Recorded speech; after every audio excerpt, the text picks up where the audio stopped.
Hey everybody, this is Liz. Just wanted to give a little content warning for this episode. It is a wonderful episode and there's a lot of great things to learn and hear. We do, however, discuss weight loss specifically. So if that is something that you are struggling with or a little vulnerable around right now, please feel free to skip this episode. And if not, then we will see you on the other side. Stories are powerful. Welcome to the Rise, Recover, Live podcast, brought to you by The Phoenix. This is a space where people impacted by substance use can come to share their story of strength and resilience, get open and honest, and inspire hope and build community through shared experience. We'll be talking to people in our community on their own recovery journey and shine a light on the topic of recovery in all its forms. Maybe you'll hear some of your story in theirs. Let's show the world that together we rise, recover, and live.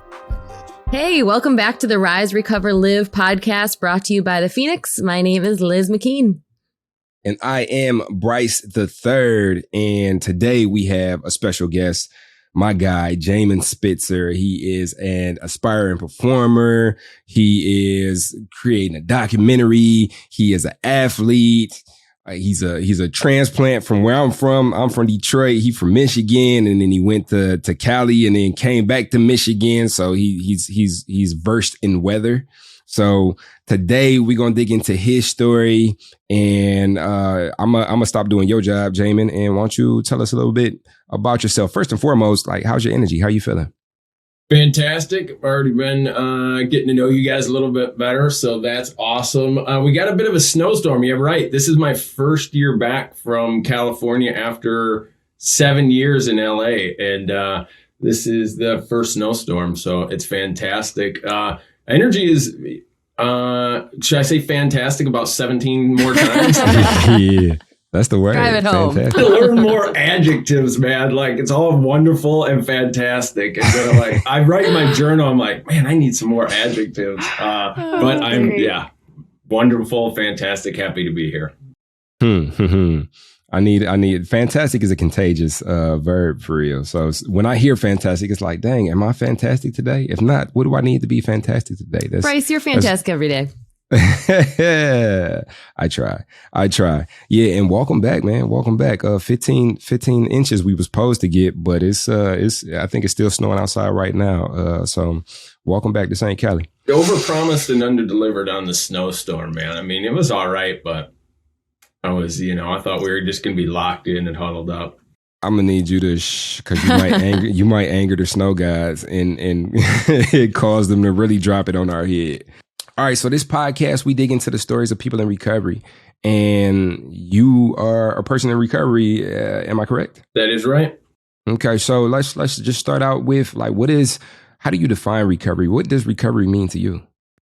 Well, boy, that's a big question. How do I define recovery? So I guess, right, it's personal. So I know my recovery and what that is. And my recovery, see, I start talking about, I tell you what, I'll get like teared up when I really, really talk about like recovery and when I remember it. So it's okay. I got tissues for you. Okay, good. I'll tell you one thing. I don't mind at all. I used to, but recovery for me, the biggest things that stood out to me were vulnerability, honesty, vulnerability, and being open. When I was drinking, smoking and stuff, I isolated without knowing, little bit at a time, without knowing, trying to help myself, and all the while isolating myself. So when I got recovery, it was desperation that led me to recovery. I didn't have any more answers, which was phenomenal, because then I wasn't the most clever genius person that was going to fix it out with all my awesome willpower and wonderful ideas. And the next book was going to puzzle piece, all going to fall into places. And then I was going to show the world who Jamen really was. So what I had to understand is it's not building something for me. It's stripping away and just being honest and open. And if I can bring that to each day, minute, hour, then I'm doing pretty good. So that's at the heart of it, is honesty and vulnerability for me. And connecting with other people. I can't do the open honest if I don't connect with other people. If I want to do it all myself, not going to work. Yeah, so you spoke on desperation, or that moment that you realized that you didn't have all the answers. You want to dig deeper into what that looked like for you and how that played a role into the cultivation of your recovery? Yeah, sure. Desperation came because, I like to think of myself as a person who has high willpower. If I want to do something, I have the mind, I have the education, I can figure it out, I can put it together, and I have the willpower to get it done.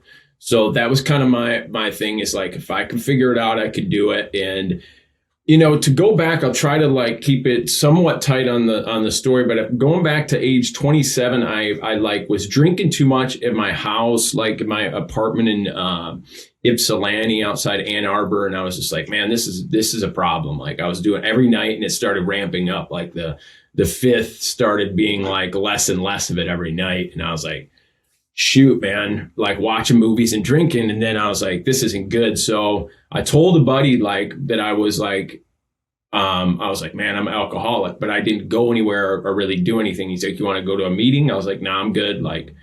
So and it was just telling him, I was like, cool. Then for 8 years, I didn't drink at all from that point. And I started working out and losing weight. I lost 120 pounds from the day that I stopped drinking to a year and a half later was 120 pounds I lost. And this is 8 years of just sheer willpower.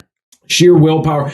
3 years of nothing, of no drinking, no smoking. And then year 3, I think I put a number. I don't know exactly when it is, but year 3, I started smoking weed again. And I was probably 5 years of just doing a lot of that. But for sometimes it was just absolutely nothing, and just, sheer willpower. And then what I did was I hit the treadmill, and I was eating healthier and stuff like that, which was great. And I lost that. And then, I decided oh, see, I got it. I tamed it. All better. Yep. All good, man. I figured it out.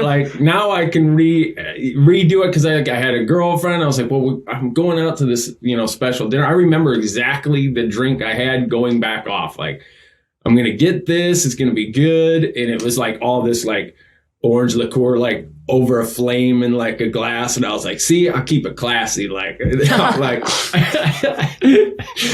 I was like, I'll drink like a gentleman. And then that just started years of up and down, figuring it out, trying to figure it out, saying, I'm done. I'm telling everybody that I'm done. And then I would be, and then just be just keep falling off. So the desperation came when it was just I went to an urgent care because I was just wrecked after one day. My heart was pounding. I was clammy and sweaty. And I was like, what? I did it. I went and did it. So the desperation was just I haven't got this every time. And it was the times were getting shorter, 8 years went to a little bit of time, a few months. And that time just kept getting shorter as to where I could stay stopping drinking or smoking or anything like that. And if I stopped drinking, the weed use just went through the roof, so. Gosh, I can see how it would be easy. I mean, all of us, not all of us, certainly a lot of us people I've spoken to, it's really easy to convince ourselves that we're okay and we got this and this is the time, and that we know better. But I could see how that 8 years, I mean, as much as I'm sure it was a gift in a lot of ways because you gained a lot. Also, that was some real artillery for your argument that you could get it, that was probably made it easier to convince yourself, which made it, harder that second, third, fourth time around, because you really had that evidence to show oh, I can absolutely do it, even though that was not the case. That was just gritting your teeth. Yeah, it was really cool until, it really elongated probably that period, right? I don't know. We go back, I could figure something out. Yeah, I was always see, I can do it. I just need to tap into it again. What was it? What was the magic formula that allowed me to tap into it, so. And then you spoke about the physical activity. You said you lost how many pounds? Over 120. I don't know, because the scales kind of stop at around 300 something. I was over 320 pounds, and I dropped all the way down. The lowest I got was 193. So how, and I'm super interested in this because like I know you and we've kicked it a bit, and I know that like physical activity plays a big role in your recovery. I know that volunteering, I know that running plays a big role in your recovery. And so like what got you inclined to begin running, to begin participating in physical activity? And like, what does that do for you? How did that play a role in that 8 years where you were kind of white knuckling it? And how did that transform when you began to do something different other than white knuckle? Yeah, that's phenomenal. I have thought about that a lot. When I started off, what I did was like, I was just an overweight person from like 5th or 6th grade. Like it had been like, I was the like funny fat kid. Like that was my identity. That's what I liked. So when I first got sober, I tried a lot of different ways. And I was just like, when I stopped drinking, I was like, okay, I have this period when I come home from work and this is the routine that I go into. I start drinking and I worked at Best Buy. So I would like buy like 3 movies and I would like watch movies. So I was like, I got to break that routine. So what I need to do is the apartment complex had like a treadmill and a little workout area, right? So I'd be like, I'm going to do 20 minutes. That's it. Like not more, I'm going to change my life. Like I'm just going to 20 minutes. We'll get a sweat going, and then that'll eat up some time. I'll take a shower after that. And then that should eat up kind of the night before I have to go, which it did. So that was kind of the way to just like break that habit of like coming home and doing the other thing. I also stayed with my folks for a while. I got out of my apartment. That kind of played the role of just like, hey, it's going to break up the time and it's something healthy for me to do. And I've been wanting to do this. So let me try to replace this thing with something that's going to make me healthy.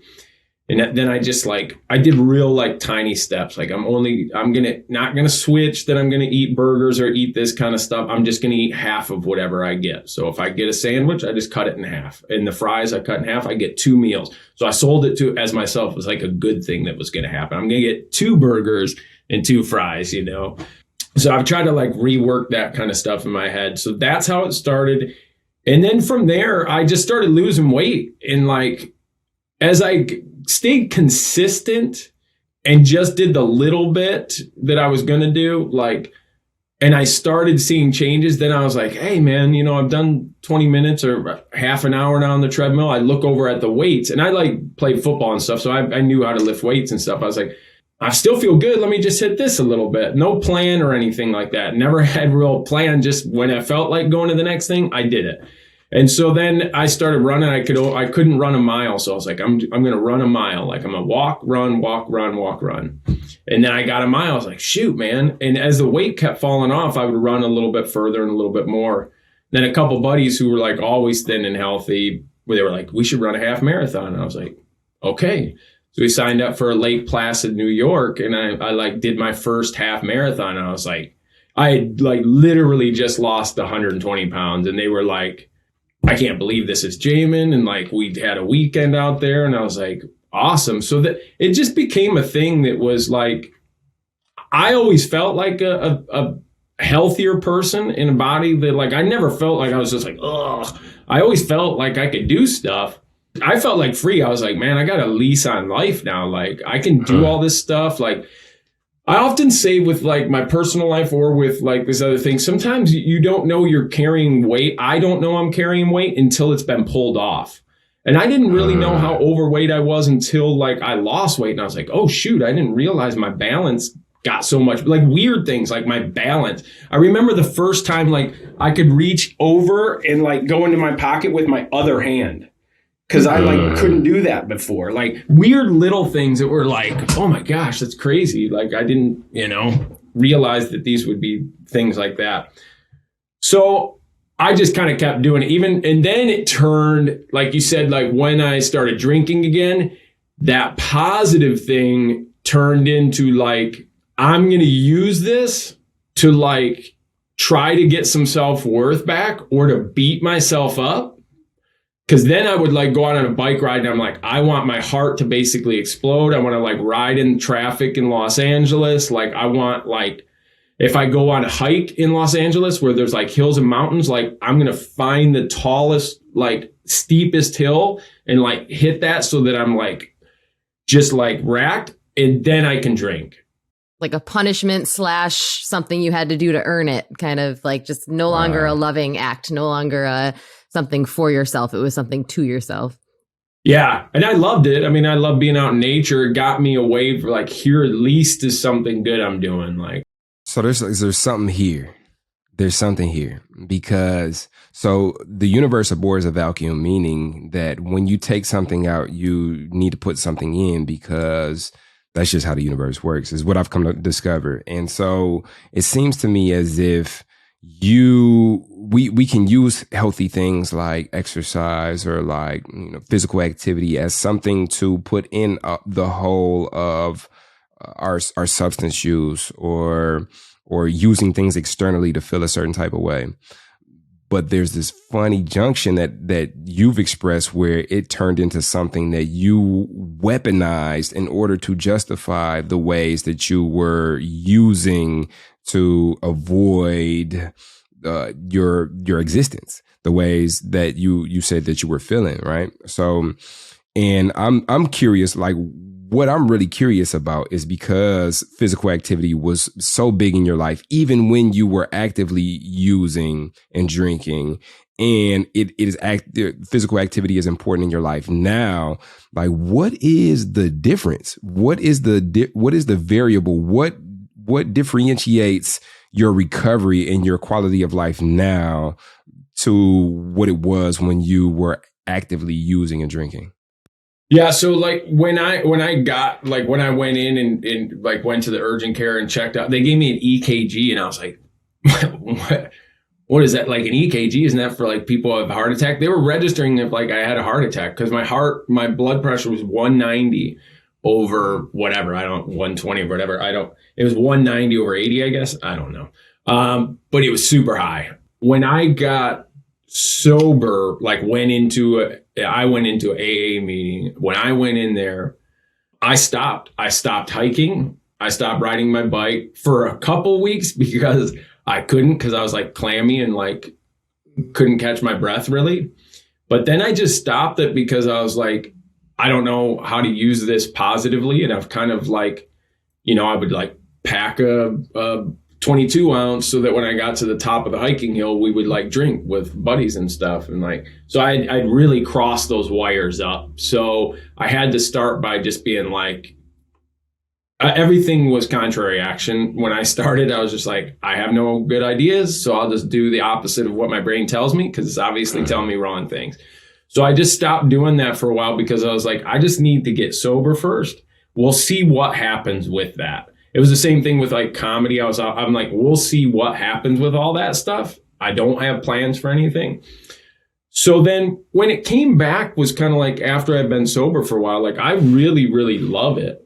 And the way it came back in my life was like, I would actually bike to like my meetings. Like I could still drive my car. I always felt like people thought I had to like ride my bike to meetings, like because I got my license stolen. So I was like, I had that in my head and I'm like, but I would bike. I just like being outside. And the way that a positive part is, look, it helps me it teaches me that like, if I do this healthy, I'm doing something for myself. It's positive. God made me as a person. He gave me like arms and lungs and heart. And like, I feel good when I'm healthy, just on a healthy level.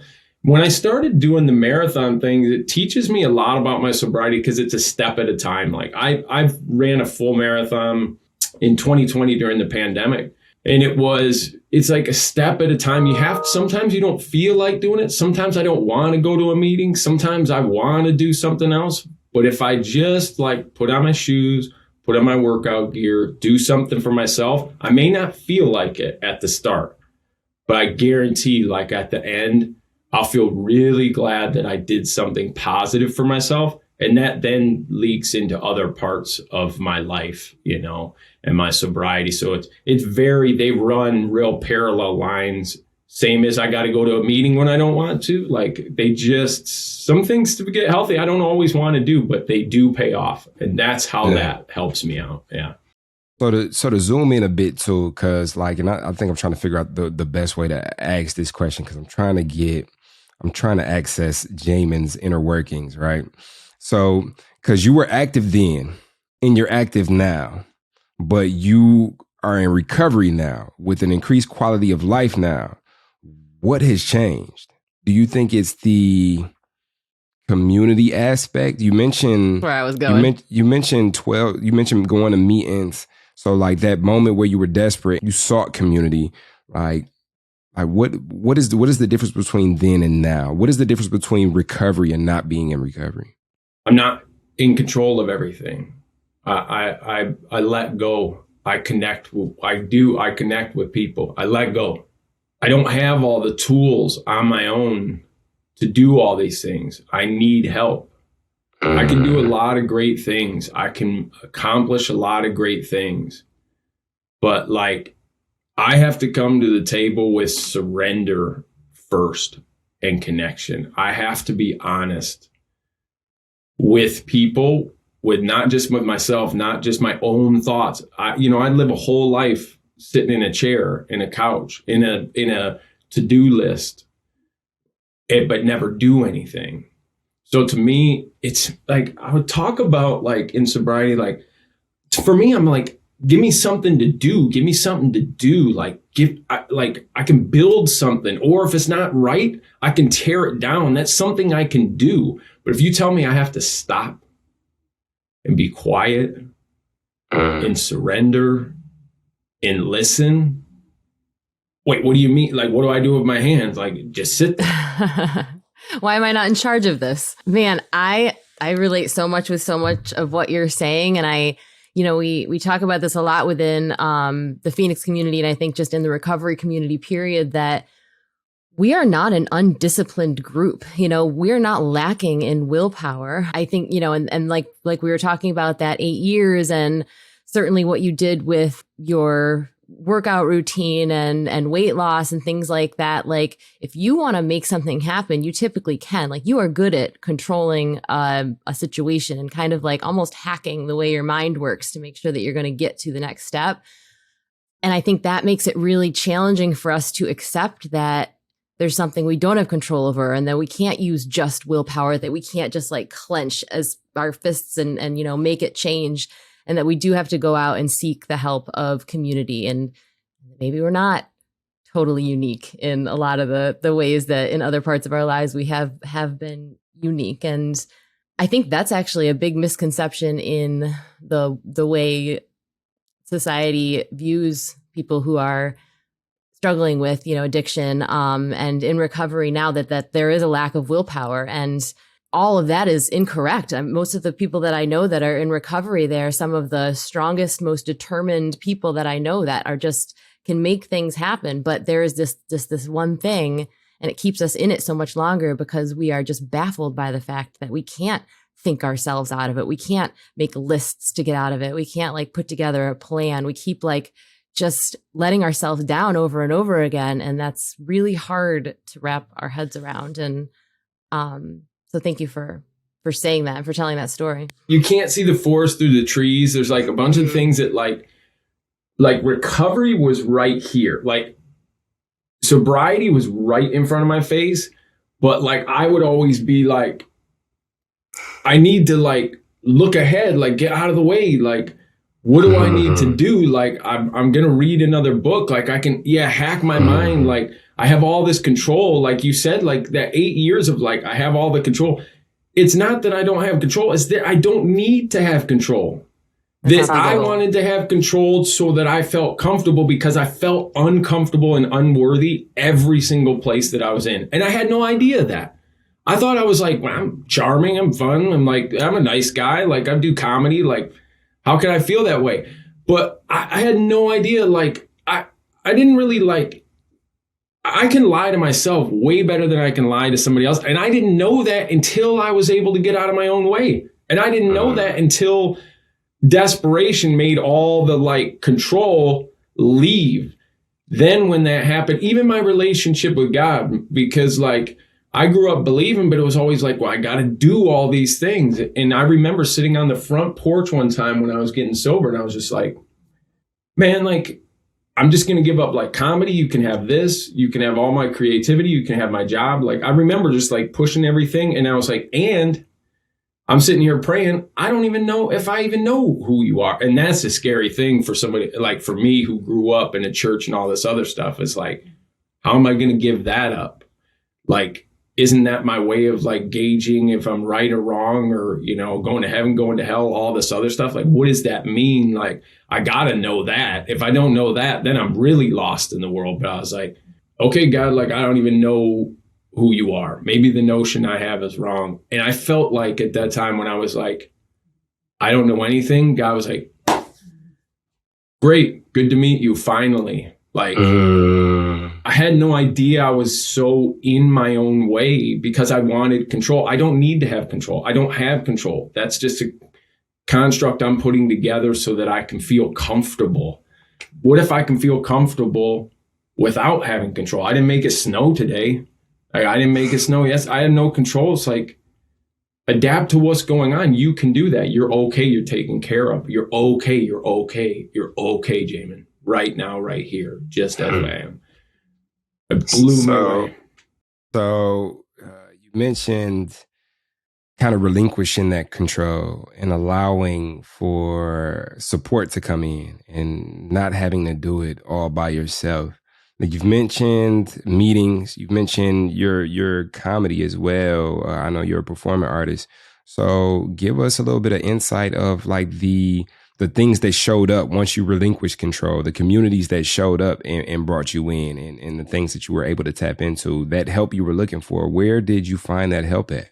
There was a meeting that I went to out in Los Angeles it was called We Are Responsible. That's the meeting that I considered my home group and whatnot. And there were creative people in that meeting, and people that I really related to, like, I remember a guy who I'm still friends with, and we share like readings every day. I was like, I just related to some, like, I heard stories.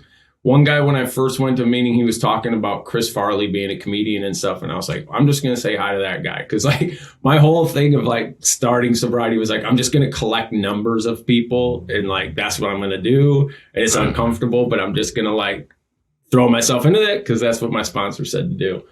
So there's people that were like, I related to, that I was like, hey, like that person's story is kind of like mine. Like, and as I would like hear those people, I would just do like, hey, can I have your phone number? Come, we talk sometime. I felt like so uncomfortable and stupid, but like those people, like I spent time with and talked with, like one person in particular, TJ, like, we would go to Groundworks Coffee every time after the meeting because I didn't have a job. Thank God. Like at the time, like I felt like just worthless, but I was like, hey, I don't have a job. I got this time to like sit at this coffee house. And we would just talk about how like, it was the first time I would talk about feeling unworthy, like, and knowing that my self-worth was so low, and just like being vulnerable with this person. And like, I was like, wow, oh, you feel that way? Like, because if I'm alone with my thoughts, I think that I'm the only person who feels that way. And then here's like, I meet another person, like, and then I had like veterans that I would like look up to, people with a lot of time. And like this woman, Rosemary, who's like, just so like would like tear up at all these meetings. And I was like, so like, and then I would tear up, and I'm like, because she was open. I saw like this beautiful like openness. I have like contact with like this beauty of just being like open. And I was like, I feel that way. And I didn't know it. So I'd like start tearing up, and I'm like, like the first 2 weeks of my sobriety, like I would like read like the preamble or whatever, and I would just be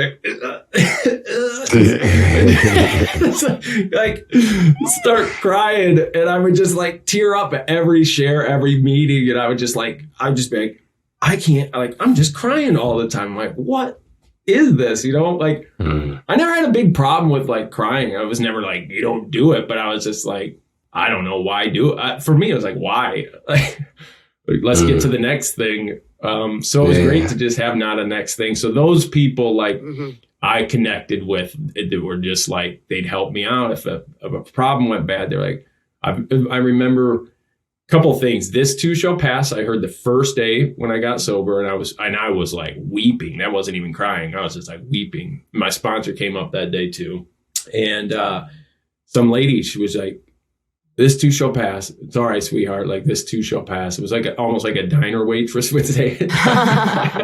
And I was like, it was just like, okay, I'm going to get through this. Like, I think this is going to pass. Like, I think I'm okay. So did that answer your question? I can wrap. Yeah, no, definitely the community and the fellowship aspect of recovery, having that group of people that we can tap into and siphon strength from when we learn to get out of ourselves for the first time. And I think from what you shared, like, there's this phenomena that we may experience, especially when first coming in and recover. Like, and so when it comes to even asking ourselves, like, what do we want, or like, what is it? Who are we? Like, when we ask ourselves this question, we open the floor for the answer to come back. And when the answer comes back, it's like, okay, now we have to act in alignment to the answer that comes back, or kind of suffer because we're not acting in alignment to what it is that we've discovered that we wanted.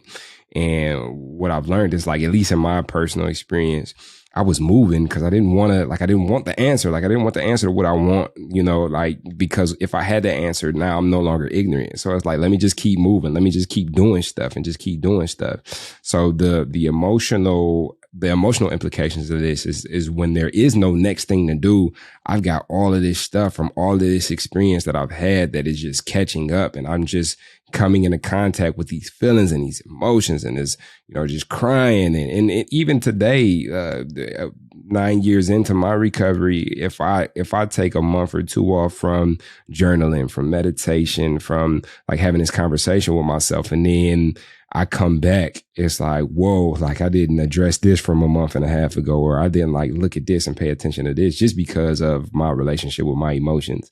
So no, I can definitely relate to everything that you shared. And you mentioned that you were attracted to people who talked about, like, Chris Farley and stuff like that. And I kind of want to kind of segue into getting into you being a performance artist. I'm an artist myself, and I know just in the circles of recovery, or like people kind of peering in and maybe recovery curious, it's like, I want to do that, like, because I'm going through some things spiritually that I don't even know how to put my finger on. But if I do that, I'm going to lose my edge. I'm not going to be able to go into these spaces where I used to be able to go to. I'm a musician, and, they smoke and drink there. I don't know if I could do that. Or comedy, like, I'm not even funny if I don't get high, or people aren't going to laugh at me if they're not getting drunk, So how do you navigate those spaces now? And what did it take for you to be able to get into those spaces? Were you already into performance art before you entered recovery, or is that something you discovered in your recovery? No, I've always done, like, I've always wanted to be like, I watched Saturday Night Live, and I wanted to be like doing that, but like I didn't do it until I like it aligned. Like, I was in Novi, like working at Best Buy, and then like Second City was there in Novi too, and I was like, oh, I should probably take those classes that I've talked about since 11th grade. And and then I was like, I love this, like, just, it was different than what I thought it was going to be, and I just loved it. So I'd always kind of been doing the entertainment stuff. Now my dog's moving around. I'd always been doing that kind of entertainment stuff, but it's real interesting that you say, like, thought you were going to lose your edge. Man, that's not where it's at. It just isn't. And if it was where it was at, like, then I'm willing to die for that. Like, it made no sense. And like, but I had to be in desperation, but with creativity, there is no way that being honest and being in touch with your innermost person is going to make your creativity suffer. I don't think it's possible for it. Mm-hmm. The best creative people who I've always looked up to, even if they were battling something, like I know Farley had his battles and stuff like that. What I admired, what I took from them was fearlessness to go into a situation and to be something. Now, I don't know for everybody else if they're being themselves in a situation. But for me, the way I might receive it is like, man, that person just out there. I feel that way inside, but I'm not able to be that way because I'm afraid. I would try every other way to like, what does Bryce want to see from me? Like, what does Liz want to see? What do people want to see from me? And then like, let me mold myself into that so I can be creative and like, if I walk into like, I always felt like a square anyway, walking into like comedy, like I wasn't as cool. Like I've never really had like an edge. Like I grew up in like a small town in Michigan. Like my folks are like all married and doing well. I grew up like I was a youth director at my church. Like I got no edge. Like honestly, I started like smoking cigarettes and like weed and stuff like that because I was like, I can't walk into these comedy places and like be like, hey guys, let's do some comedy. Like it just wasn't gonna work. But like the thing that people liked that I moved out to LA, but they liked that small town guy who grew up, who brings a different perspective. But I was always trying to make it something else. So when I got sober, it was allowing me to be like, I don't have to search around for all this stuff that other people like I think may want to see. Authenticity, that's going to help my creativity. That's what's going to make my voice different than somebody else's. If I can be my real self, which I'm still working on. But I wish I'd known that, like, you know, like you get sober and stuff. Sometimes I know you go back and I wish I knew that going to LA, like just full force ahead, Jamen, happy, go lucky, you know, myself. Like, I think I squashed a lot of my creativity by not being myself.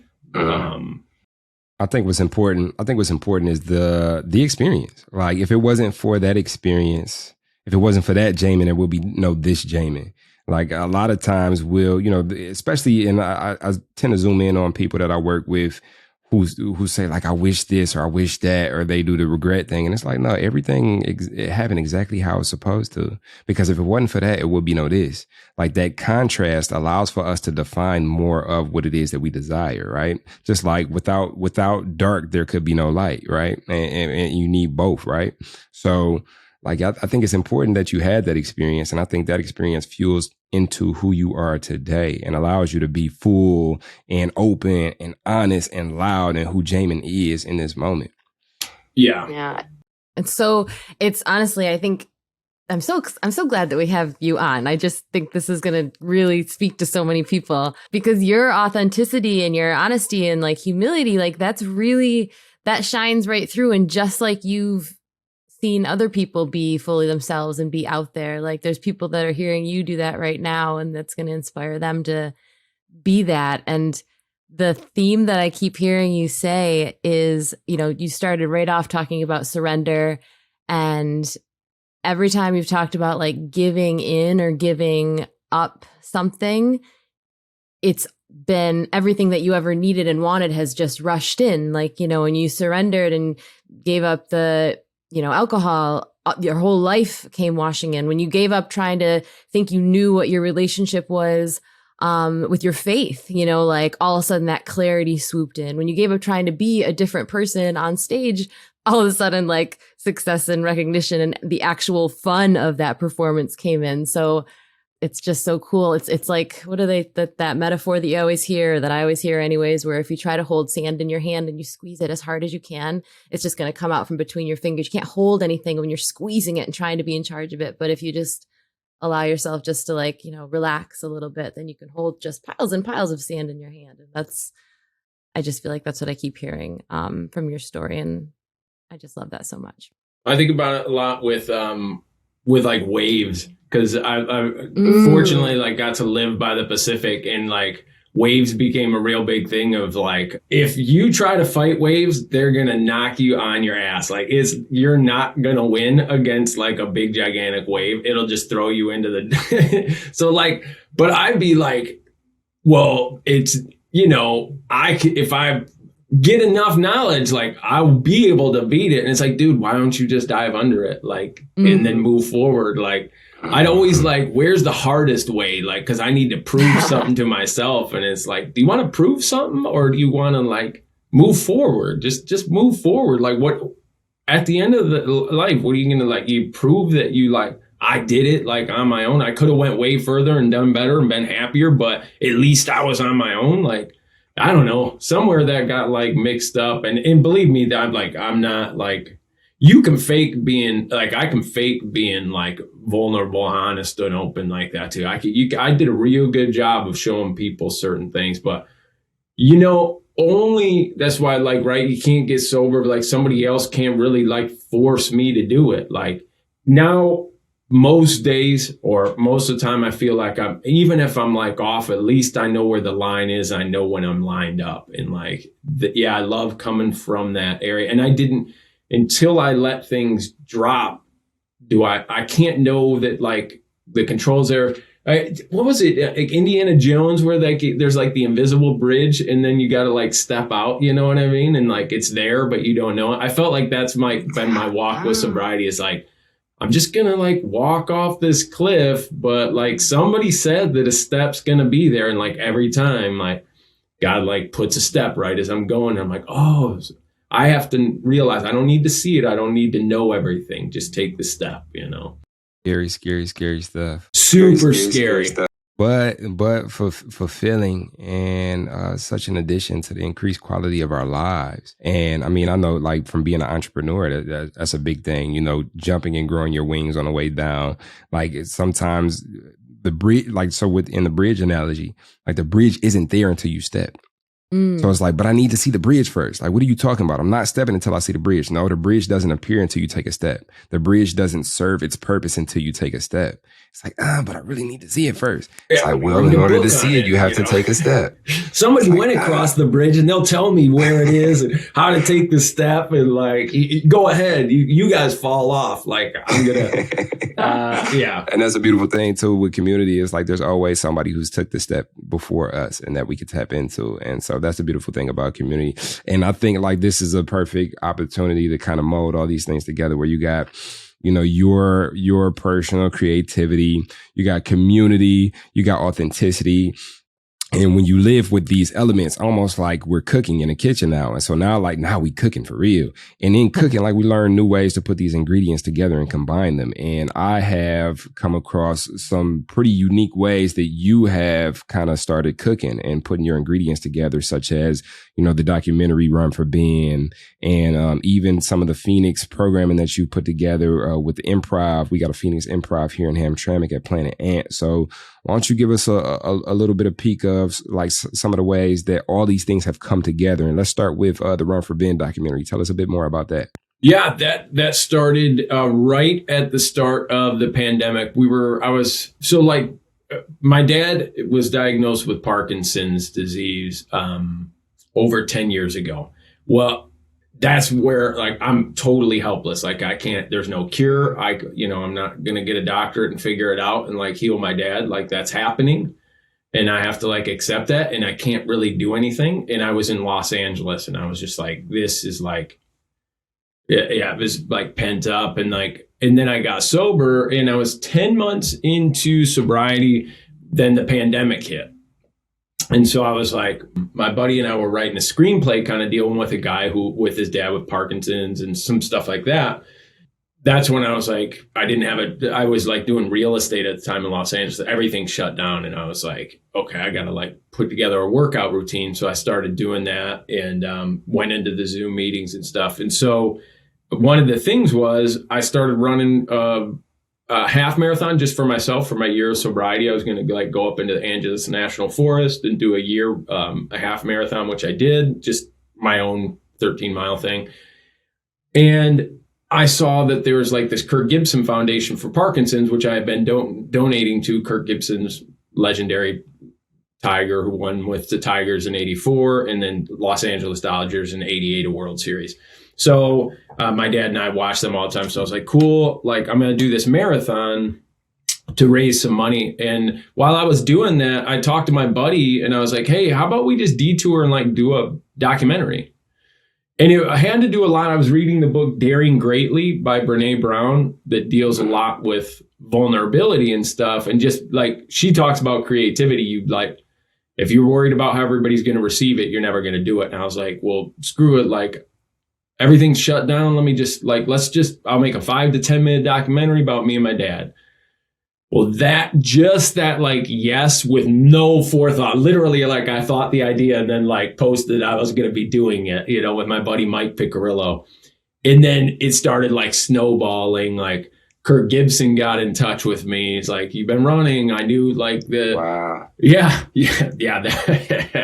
That was a crazy call. Wait, who's that? I don't know who that is. He's a legend in like the Detroit Tigers. He's a baseball player for the Detroit Tigers. In '84, he won the World Series, and then he went to the Los Angeles Dodgers in '88. They won a World Series, and he had this epic home run. You can look it up. '88 World Series home run where he does this double arm pump. And he was diagnosed with Parkinson's years ago, so he has the foundation. And so like I could like run the marathon and raise money for them. So it was like my helplessness, like, well, I can do this and then I'll do this marathon. And it'll be like 5 to 10 minute YouTube thing. So I was like filming everything and then just saying yes, like, I don't know where this is going. And then like Kurt Gibson called me. I was like, holy, oh my gosh, like I was like, dude, he like called me, like, he was like, put it on camera, like put your reaction on camera. I'm like, okay, like literally like just an iPhone. And, I was talking more to the heads of that thing, and like it just was like snowballing. I needed somebody. I reached out to like on Facebook in Michigan. I was like, I need somebody to interview my dad. I want to interview with my dad, but like nobody could fly or anything. So one of my creative people interviewed my dad, and like I got in touch with this guy Sean Neal, who went out just like on his own and like interviewed my dad and Holly. But I was like. But before that, I was like, put it out there. Kurt Gibson called me again. He was like, hey, you need somebody to like interview with your dad or whatever. I was like, yeah, I'm looking around with some friends and stuff. And he's like, yeah, I could probably help out. And I thought he worked for Fox Sports. I thought he was going to be like, I could bring a camera. He said, no, I'm going to interview your dad. What? So my dad, like, he set it up. So Kurt Gibson, our like childhood hero, is like interviewing my dad about Parkinson's for this like 5 to 10 minute thing. I was just like, I'm just going to do this. And I'm like, hey, Mike, we might need to do more than like 5 to 10 minutes.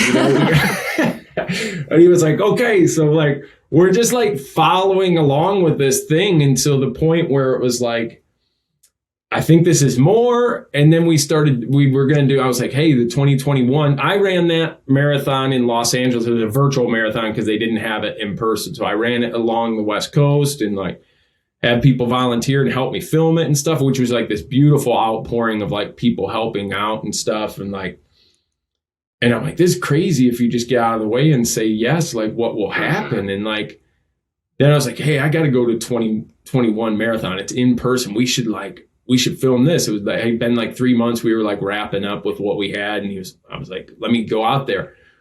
Didn't even know that, by the way, like I was going to fly out there from Los Angeles. We ended up, my wife and I moved back to Michigan, like unrelated to the documentary. He was like, my director, Mike Piccarello, was like, are you doing this for the documentary? I'm like, no, man, it'll be cool. But like, I wanted to be closer to my dad because after 2 years of pandemic, I was like, I'm not losing 2 years of this time I have with my dad. Like, so we moved out here. Then I met Kurt Gibson and like, we're like interviewing people. So it's like, and Sean Neal and this guy, Craig, like all these people were like, and like, by the way, the Sean Neal who went out and interviewed, like, he's like a real deal, like good at what he does. He's not like a guy with like a crappy DSLR. I was like, oh, so everybody's just been like, it's now blowing up. So we got a Run for Ben website. In fact, tonight we should have like the sizzle, like pitch reel that we're ready to go. So we're going to like really go for it. If Brene Brown ever hears this, we'd like to interview you. Let's go. I was literally going to say, hey, Brene Brown, if you're listening, like you've inspired. Bryce and I have talked about her a few times, but just in our conversations, like that's so cool that you brought her She's the up. best. Like this documentary pretty much can be attributed to like reading that book at that time. Incredible. Like, and so, yeah, she's on our list for an interview. Yeah, I'm actually in a book club right now. We're reading The Gifts of Imperfection, and it is doing a lot for me right now in my life. So yeah, no, that's crazy, and it's definitely a testament to getting out of the way and just figuring it out as you go, and doing it ugly and doing it in public and allowing it to come together. You know, because I know it could tend to be a thing where it's like we had these aspirations or these ambitions, but we'll curb them before we even get them outside of our mind. Cause like, nah, that's too big. That's, how would I ever put that thing together? And there's just these little tiny incremental steps. And it usually just starts with like just saying it out loud to somebody. It's like, oh, that I got this guy who is willing to come through and make this thing happen. It's like, okay. And before you know it, you getting phone calls from, Detroit Tigers. Like, Can I say this too? Because we didn't hit on like the improv. I ramble on, but like the Phoenix Improv, like we just started that in Hamtramck, and let me tell you what, like if anybody can go on and like read the Phoenix code, what is it? Not code of conduct or whatever. What the FEPC community standards. Yeah, thank you. Community standards. I never remember that, but if you read that in improv. They're not supposed to go together. No, they line up exactly. Like, for real? Yeah, like the openness, like, we just did our first class in February. Like, I think people think that it's like improv is like, I got to be this great comedian or anything. Like, if you can get the comedy thing out of your head, like it's about being open, listening to other people, accepting what they have, and then like building on that in your own way. So like, improv is like unlearning a lot of things that you learned of like, because we do like tests and grades and you got to learn all this stuff. Improv is being a child again. It's about unlearning that there's a right answer all the time, that there's some way you have to do it. So when I focus on teaching improv, it's like, forget about the funny thing. Like we can get to that or whatever. That's not the whole thing is like, be free, be a child. Like if you go to a kid like on a playground and be like, hey, you know what I mean? Act like a monkey. You're a chicken. You're a giraffe. Like, they're not going to be like, well, how does a chicken, who's watching me? They're just going to they just do it. Like, they're going to be like laughing and doing crazy. And they're like, I'm a purple chicken. You know what I mean? And it's like, but you get older, you're like, what is a chicken? What is the yellow? And they have like, be a purple chicken. Like, be a green chicken. Be an alien chicken that makes like weird rocks. Like, that's those, like, improv is like, let everything go. Just like be here and be ready. So like the improv thing, I hope blows up for the Phoenix because it's directly in line with what goes on. I'm excited for that. I can't wait to attend the next one for sure. For sure. So before we get out of here, you mentioned the improv. You also do a run event for the Phoenix. Are you still doing that running event? Yep, even in the snow at Belle Isle Run Club. Yeah, so we've just run around Belle Isle. One thing about running, by the way, is like I'm 222 pounds right now. Like, and I'm 6'1" and I'm not a coordinated, like awesome killer runner. Like one thing about running is like, if you run, you're a runner. You're okay. If you walk, that's okay too. Like there's some conception like I got to show up and like, run like a gazelle and like have sweet gear and stuff. That ain't the thing. That's definitely been my conception. Yeah. No, so it's good to hear this. I can come and waddle waddle around, man. It's about community. Those events, like just like with improv, it's like, oh, I got to be something. No, you don't. Just show up. Like, we'll have a slow group if we need to. And like, I'm not fast. Like, we'll have a slow group. It's about like being together and like being outside and like just trying something new. Just like, and if you hate it, you don't have to come back. But I'd be surprised if you run around some trails in Belle Isle and like, yeah, we'll go slow, go fast, whatever. That's Community. the whole, well, I was just going to say, that's the whole concept of the Phoenix. Like you said, is, the event, the activity, that's just the vehicle to the community and just be together. And Bryce, I mean, if anybody is looking to do a cool virtual class on the Phoenix, Bryce does mindful conversation and talks about does a meditation, talks about meditation. And that's your whole message is like, you don't have to be this, totally Zen enlightened being hovering above your meditation, pillow before you're able to enjoy that mindfulness practice. Like you teach that so beautifully. Yeah. So we got the running and we got meditation and it's for everybody. And just real quick before we get out of here, I do want to kind of zoom in on, because I'm interested, like, how did you find the Phoenix? How did you get involved? And what has being involved in the Phoenix done for your recovery? Yeah, I'd love to talk about that. I got involved when I was looking for a job. Remember, real estate was like, okay, this thing like isn't going. Like, I got to find a job now because I don't know when that's going to open back up. So I was online looking, through jobs, and I saw this Phoenix, and I was like literally training for like a marathon at that time, my first one ever. And I saw this Phoenix. I'm like, this is everything about my sobriety. Like, this is what I would tell anybody to do. I can't believe this is a thing. Like, and they're hiring people in Los Angeles. So like, I just did a deep dive into Phoenix, everything, watched every YouTube video, everything about Scott, everything about his recovery, like everything I could. And I was like, and then I did like this interview process and everything. I didn't get hired, but still available if anybody needs it. I look at the careers on there all the time. I'm like, if anything opens up, I'm still available. But like, I saw that, I interviewed, and I was like, whether I get this, like I would tell them, like, and there were like 4 interviews. They really tested my sobriety.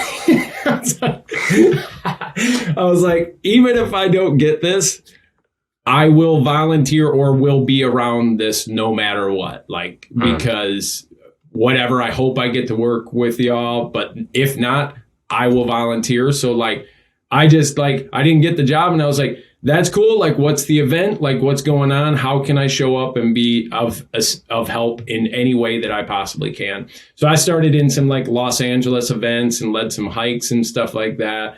I know Campbell out there, Campbell Lillard, is like the man. Like, he went to Pedro, like we would do workouts, and like, so there's all levels. You could do like my level, where it's like you can walk, whatever, and then like Campbell could show you if you like want to put it in. There's only like a couple people and you really want to go, you're like, hey, let's turn it up. And he would do that. Like, he's awesome. So I just did those events. I really love the people that I met. I did a bike ride out there with Andy. That was phenomenal too. And then we had like these phenomenal fish tacos afterward, and like met a bunch of people there. And so as soon as I was like leaving Los Angeles, I was like, I got in touch with the people in Los Angeles. I'm leaving for Detroit. I've been following Detroit Sober Fitness and Phoenix on Instagram, and I followed every account when I was like interviewing anyway and whatnot. And so I was like, well, I'm going out to Detroit. There will be no gap in my sobriety. I need to be plugged in right away. So literally, I think within 2 days of being here, I met Bryce and Kelsey over before a Core City Fitness workout with Susanna, who is awesome in Detroit, like the best. And that has been instrumental, because like the Detroit crew is like, it's like Detroit. Los Angeles is kind of spread out. Detroit crew is like, it's a tight group. I love that about like Detroit. So cool. Is like, Detroit is super tight, and like everybody just shows up like with this Midwest sensibility of like, yeah, let's go, let's get going. And that whole group has been phenomenal. So anything that I can do, I'm always like, okay. I would just wish I had like more time to do stuff, because it's really where my heart is like doing stuff for the Phoenix and meeting people and being like, show up, man. Like, don't worry about all the like, just show up. I bet you will have fun. And if you don't, you never have to come again. Just like when I got sober, like, just try it. Like, if it sucks and you just hate it, man, you don't have to come back. There's no lifetime contract that when you go to one Phoenix event, you now have to go to all of them, so. Yeah, no, that's dope. That's dope. And I'm siphoning a bit of hometown pride from the way that you share about I'm not jealous. the Detroit crew, because we don't got palm trees, Liz. It's a whole different energy here for real. But no, I love it. And for those listening, looking to get involved with Phoenix or Phoenix programming, you can go to thephoenix.org. The only requirement for attendance at any of our programming is just 48 hours of sobriety. And that's any programming, anything that we have to offer is free to anybody with just 48 hours of sobriety. We got a Pistons game coming up tomorrow. We got 50 people we taking to a Pistons game. And like I said, free to anybody with just 48 hours of sobriety. So before we get out of here, are there any final words that you want to leave for the people? Say there's somebody out there right now listening, thinking that maybe recovery is something that they're curious about, but they don't know like how to get started, how to make the first step. What would you advise that person? You are loved. You're important. You're worth it. You don't need to know what's going to go on 5 minutes from now, an hour from now, a day from now. You're worth that next step. I believe in you. You will have people who believe in you, even when you don't believe in yourself. Show up. Just show up. You're worth it. You're so phenomenally beautiful and well loved. And I promise you, if I ever meet you, anything you need that I can provide, mainly love, I will show up for you as much as possible. You are loved, and you are beautiful. That's the most important thing out of anything. You're here for a purpose. You are phenomenally beautiful. And life, no matter what it may look like right now, is extraordinarily beautiful. That's all. Get involved. Take a step. One step. I couldn't have said it better. I second that. I second, third, fourth, fifth, sixth, seventh, that. I got the 8th, 9th, and 10th. I think that is fantastic, is what I think it is. Well, thanks for joining us, Jamen. We appreciate your time. We appreciate your contribution. And we will catch you all on the next episode of Rise, Recover, and Live. So now you're excited. Bryce, Liz, how do I get involved with the Phoenix? Well, my friend, it is super simple. We actually have an app. Head over to the Google Play Store or the Apple App Store, or look in the show notes of this podcast, wherever you're listening to or watching this podcast, and go download the Phoenix app. The Phoenix app makes it so easy to find classes that are near you or to access our virtual class schedule where you can hop on from the comfort of your home. You can also join our groups and have a conversation with someone from the Phoenix community from anywhere in the world. Please make sure that you join the podcast group where you can connect with Bryce and I and other listeners. Everything that you need is in the show notes. You can also head to our website at www.thephoenix.org. And maybe while you're there, you click the volunteer tab and get even more involved.